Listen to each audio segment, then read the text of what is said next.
I want him to be remembered for he was a great artist, and he was just really sweet and kind. Brandon Steele was Ann Steele's youngest son.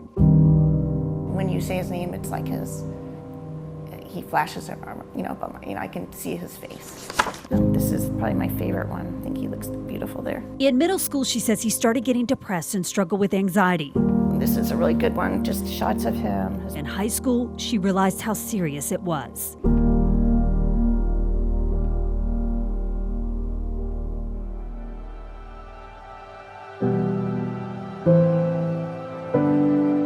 He said he'd been buying a Xanax type of drug for anxiety from China and that he needed to get off it. So that's when he checked himself into rehab, and he had just turned 18. He left rehab on a host of medicines. Plethora of antidepressants, anti-anxiety meds, and sleep meds, and which kind of worried us too. I think we knew there were problems, but we since he was like over 18, we couldn't really talk to the doctors. Shut out of his care because he was an adult, she, like many parents of young adults, didn't know how dire the situation was. We just thought we had time. But on February 12th, 2019, time ran out. Just 21 years old, her son died of a heroin overdose.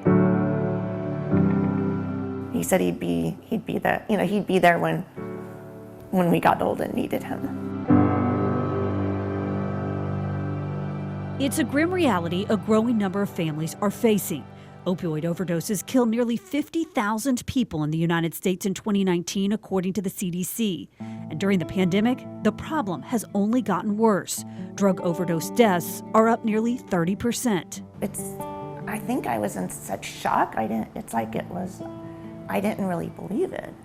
It was almost like you felt like you could go back and change it, like it can't be true.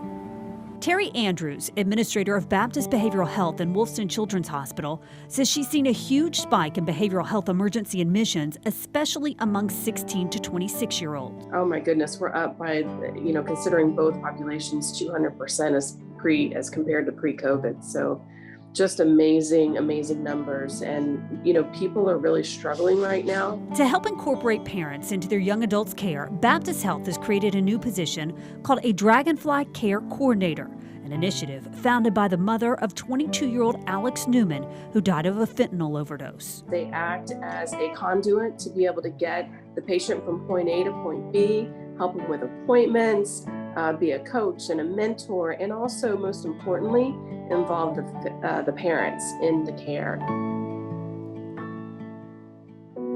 With the patient's consent, the parents are notified every step of the way. We couldn't even talk to his doctor. We couldn't talk to the therapist who could have told us, well, he tried this. It was really serious once. And every time I saw him, she said she was afraid she wouldn't see him 2 weeks later.